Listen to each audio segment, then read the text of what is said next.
We can see that the trade volume between U.S. and China, that in the early years of the 1970s, when we established our diplomatic relations, only $2.5 billion, and last year it's reached over $538 billion. That's kind of over 230 times. So such a kind of speed shows that the U.S.-China business relations are, mutually beneficial, mutually complementary, and such a size of the trade volume that also shows that we are partners rather than competitors. I think that cooperation rather than competition.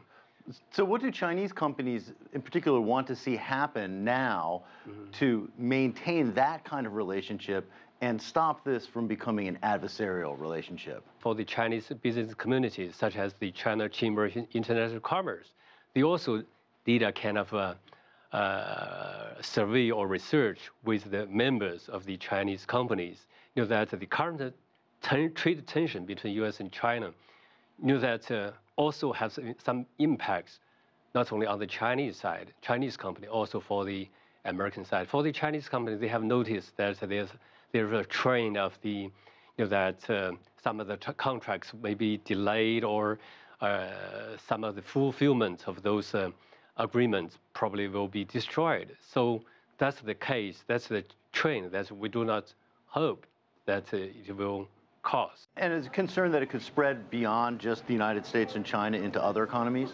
Yeah. So that the trade frictions or the trade wars, that is not an option, cannot provide the solutions. That's caused the concerns.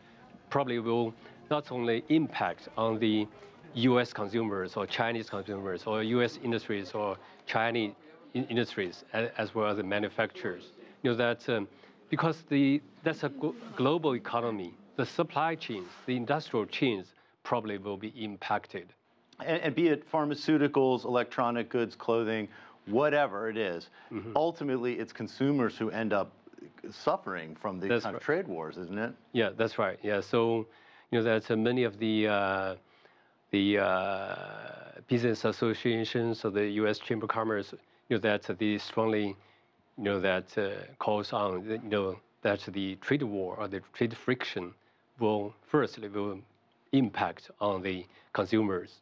So one of the things that you hear President Trump complain about and some business leaders complain about is that it can be difficult for American businesses to operate in China. Is that a fair criticism? Actually, that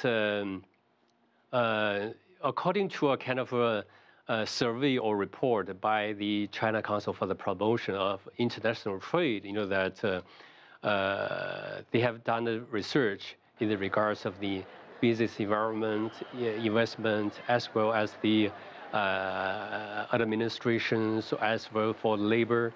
That great progress or improvement has greatly changed, offering more comfortable, more rapid and service for both foreign and Chinese investment operations. I think that the business and the investment environment will becoming more, compatible and comfortable for the investors.